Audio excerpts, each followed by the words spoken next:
台大电机系一直是第一志愿，所以别人选电机系，我也选电机系。我们电机系的教授在当时的教学，我现在想想其实不是很有启发性，所以我才花很多时间在总图自修，也花了很多时间在我们文学院的图书馆看看自己喜欢看的书。其实我最大的梦想在那时候是当一个导演，所以我参加了一个叫视听社的社团。然后我对新诗也蛮有兴趣的，我记得我在最后一年还拿到校内的一个新诗的大奖。其实进 Stanford 是一个很幸运的事情，因为我在1986年刚退伍以后，我去申请台湾区的 ITT Fulbright 的 Fellowship， 然后我拿到了。在 Stanford 我决定选电脑相关的科系，主要是因为我在大学的时候对电脑的课程最有感觉。在 Stanford 里面，我得到两件东西。第一件事中，它让我有足够的自信心去说，世界上没有什么科目我是学不会的。这个对我的自信心的建立非常重要。在伯克莱，我深切感觉到我有普通台湾学生的弱点，也就是实务 hands-on 的经验很缺少。我记得有一次跟一个老师在谈论可不可以参与他的研究团队，他就很诚实的给我 feedback 说，看你的学业成绩是很不错，但是在跟你深谈以后，我觉得你对电脑真正怎么 work 的其实不太了解，这对我是一个很大的刺激。在伯克莱的同学里面，我感觉他们的研究的领域都非常广泛，所以 being broad 是大家的共识。那所谓的 PhD 的论文只是 one of 你的 research 的 interest。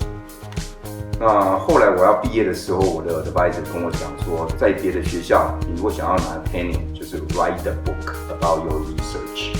但是在我们伯克莱，你如果想要拿 tenure， 就是你要做有 impact 的 research， 所以别人会 write a book about you 的。这对我是一个很大的激励。那我决定去 Stony Brook， 主要原因就是 Stony Brook 当初建校的一个目的就是要变成 Berkeley of the East。我在 Stony Brook generally 的教学经验还蛮愉快的。我记得有一次一个 Russian 的 student 修完我的课以后来跟我讲说，我这一辈子总共修了3次 VLSI Circuit Design 的 course， 这次我跟你修的是第一次搞清楚 IC Design 是怎么 work。在研究的成果方面，我觉得我做的也还可以。我记得我在从助理教授升到副教授的审查的会议里面，有一个外审委员就讲说 ，Professor Chiueh 的 System Software 的 Research 真正把 Stony Brook put on the map。到了2009年，我离开 Symantec， 过了几个月 ，Beach 就打电话来说有这么样一个，他们想要设立一个云端研发中心的意思。那我就觉得这是差不多的时候，我应该回台湾了。那另外一个很大的原因就是说，在云端的领域里面，像 Google 这一类的公司，他们有很多的资料，那让我感觉到，如果想要做云端运算相关的研发，你一定要在 industry 的 setting。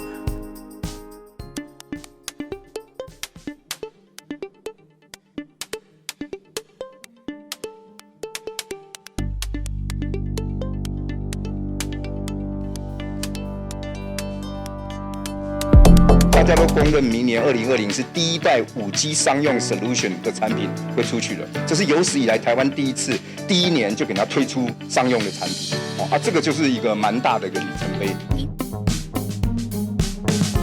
台湾也有 MIT 的全自动驾驶车，在工业院就研发了无人巴士。你能够看过的性能越多，你的自驾车就会越聪明。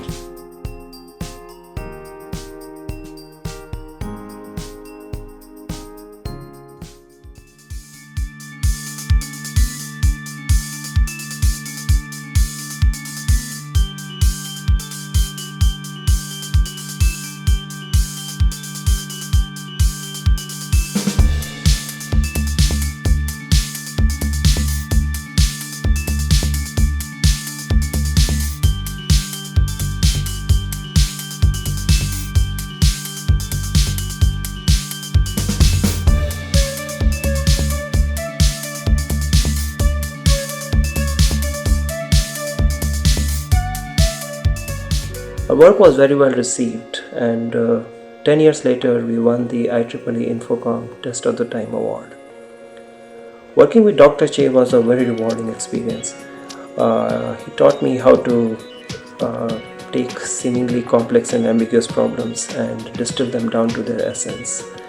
How to leverage ideas from various fields to solve the problems, and finally how to present the solutions very succinctly. PERL marks a turning point in achieving 100% disassembly of x86 binaries. Before PERL, no tools could do that, and Dr. Chiueh made it possible. PERL won the Test of Time Award of CGO 2016. 你可以把很多台机器用 PCIe cable 把它连接起来，形成一个 PCIe 的 network。一旦有了这样的 network 呢，就有很多有趣的应用。譬如说呢 ，device 或是你的 memory 可以 share 给不同的 host， 达到资源共享目的。What I learned in this project is how to think broadly. For example, the CPU NX bit is designed to stop buffer overflow. Professor Tzi-cker think outside the box and suggested to use it to detect seemingly non-related packed binaries. I worked with Dr. Chiueh mainly on the RABA battery system, which is a system with reconfigurable battery array. Also, I admire Dr. Chiueh's multidisciplinary knowledge. There were times that we were stuck during our R&D, and Dr. Chiueh could provide the needed direction and the inspiration for us to go on. 其中手法计划更成为亚太区首家快闪储存阵列公司，并获得矽谷的创新软体大奖。Tzi-cker's research-driven mind, combined with his exposure towards issues in real-world enterprises, gave us good enough vision to achieve realistic targets and challenging enough to fuel our research appetite. His insatiable desire to go after the most challenging of the research problems and address it and solve real-world issues stands him above and apart from the rest of the crowd. More recently, he has led the development of a new hypervisor technology for bare metal cloud.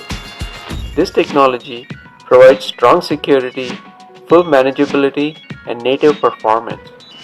It has indeed been a pleasure and inspiration to work with Dr. Chiueh. 薛所长给我们印象最深刻的一句话，就是认真老老实实的做好每件事。非常感谢薛所长的栽培与支持，我们团队即将从工研院 spin off 变成新创软体公司，正式将技术落实在产业上。我跟薛所长共事大概3年的期间，那这段时间获得最大的启发有2点。第一个，薛所长期许我们要当一个涉越的勇士，不要害怕困难，设定目标，努力去达成。第二个是要做有用的技术，去寻找客户的痛点，然后去努力解决它。你看到这一台自驾中巴，这是国内首部自主研发的一个自动驾驶中型巴士，在今年发货期间已经提供了上线人士的体验，后续更将与国内车厂合作，发展自驾量产车型。在研发过程当中，薛所长不但亲自参与深入的技术讨论，更设定伟大反恐怖的目标，让研发团队可以不断的挑战自我。